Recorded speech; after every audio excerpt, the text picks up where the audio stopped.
Welcome, everyone, and the heat is returning this weekend. It is going to be, I don't know, hotter than it is today. We've had a couple of days that have been nice. Today, though, cooler. Cooler. Good to have you with us. I'm Phil Lipoff. And I'm Kim Christensen, filling in, or I'm Sam Shocker. I was like, you are not Kim Christensen. I know that for a fact. Goodness, it is Friday. We do miss Kim. Kim, we miss you. I am Sam Shocker, filling in for Kim. Happy Friday. Thank goodness we are here. And to what Phil Lipoff was saying, we're going to see some record-breaking heat return. But first, let's take you outside. It looks very cold out there. Gray skies have been the main story today. Our Weather Impact team has been tracking this unseasonably warm March. So let's go ahead and check in with Kathy Sabin. Just kidding, Chris. I see what you did there. Actually, I go by Corey Reppenhagen. Okay. But yes, you are exactly right. It has been an unseasonably warm March for us.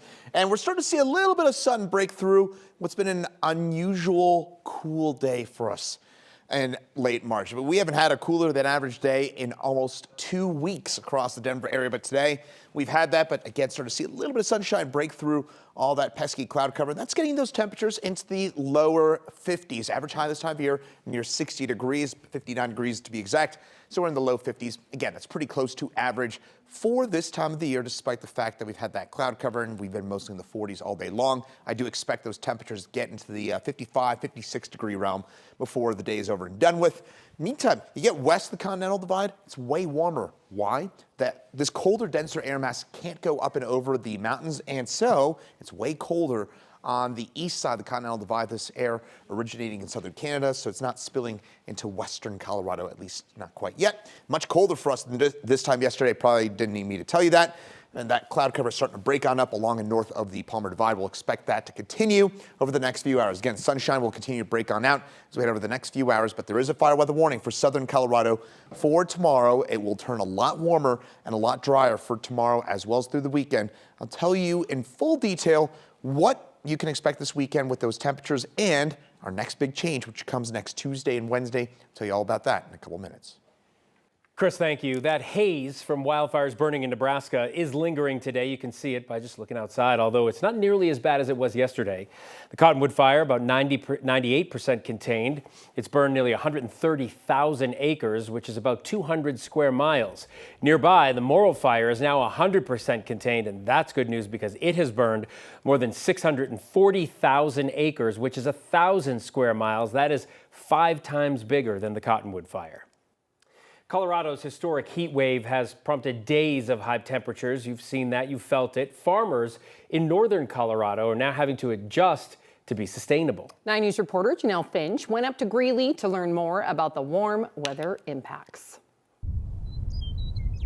A change in the weather calls for a change in plans in Weld County. I think everybody's going to feel it. A winter this bad is unfamiliar to Tom Brown. I haven't, no. A fifth-generation farmer. I don't know if anybody really has seen like this dry of a winter. He runs Brown Land and Livestock in Greeley. A drier than normal season has him reconsidering operations. We added a center pivot that'll help save between 25 and 50% of the water on this farm. Brown is focusing on hay crops this year to stretch the water available. What we switched to is like more oats, triticale, something that uses less water. I don't know if it's like completely drought resistant, but it's going to use less water for that. Adapting to change is part of Brown's job. Because you are relying on weather and, I mean, what God does to you. So like, we have to figure that out every day pretty much. Brown says profits shouldn't see an impact as he also sells livestock. Right, yeah. Not all farmers have an out.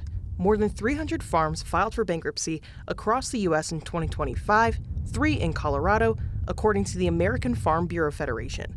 Brown says some of his neighbors are switching to hay crops. Yeah, there's been a lot of, I guess, decision makings on what the drought could bring here in the summer. He is hoping for another change in the weather soon. Otherwise, the trickle-down effect will likely hit consumers. Yeah, I would say that's a big concern. I mean, it should be for everybody because like your food and your vegetables, like meat production, it all takes water.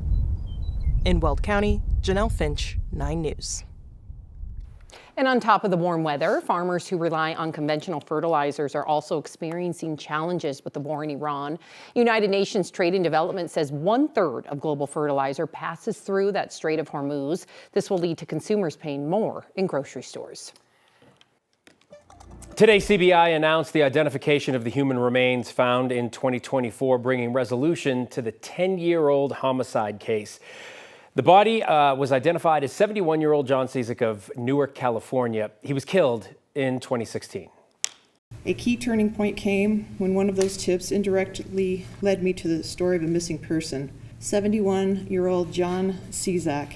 Mr. Cizik was a retired man from California who was traveling, and he disappeared in June of 2016 after his RV was stolen, and he was presumably murdered by David Little in the Alamosa area.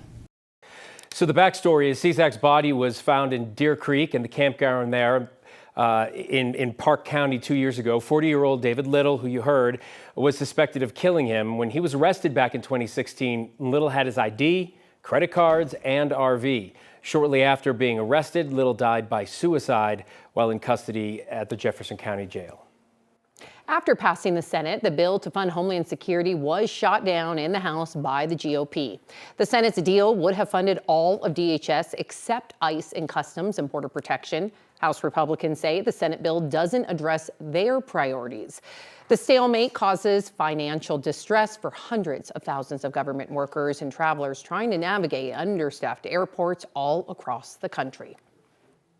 Well, speaking of airports, we're taking a live look over the DIA runways. President Trump signed an executive order to pay TSA workers across the country.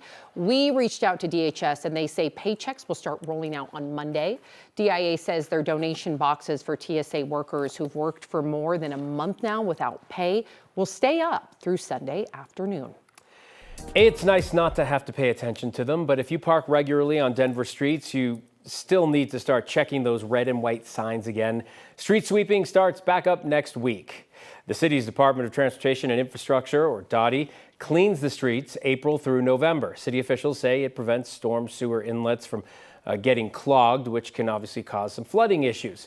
It also helps keep our air and water clean. But if you don't move your car, you could face a $50 fine.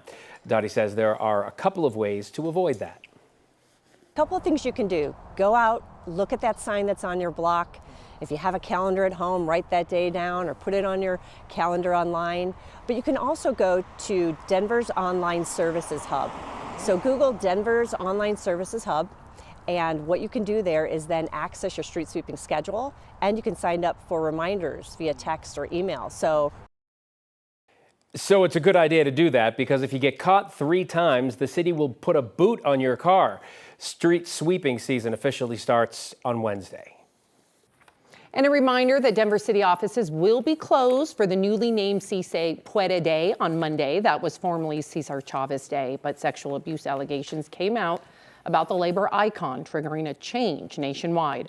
Denver did not want to lose the spirit of the day, so it was given the name in Spanish that means, yes, we can. Denver International Airport is looking forward to the United States' 250th birthday and Colorado's 150th, and they're asking local artists to give them a hand. Right now, applications are open for artists to showcase one of their sculptures at the airport. This is part of their rotating sculpture program. This time, they're asking for artists to submit works around the big birthdays of the U.S. and Colorado. They're both celebrating. Selected sculptures will be on display Concourse B from June through December. Applications are open through April 12th. CU Boulder is installing new classroom locking devices all across campus. Emergency buttons are being installed in 39 of their larger classrooms. When the button is pressed, all closed classrooms and exterior building doors will lock. Police dispatch is notified and officers will be sent to the campus. CU says only law enforcement can unlock the space. They did not say what the timeline for these new buttons to be installed will be. Interesting call to tell you about for the Lower Valley Fire District. Crews responded to an area south of Farida Street for reported gas leak. When they got there, they found a suspect, a tortoise. He apparently took a swing at the gas line with his shell. That's inappropriate behavior. Crews were able to clamp the leak, and the tortoise was cut some slack and safely relocated. Oh, good. I'm glad he's okay.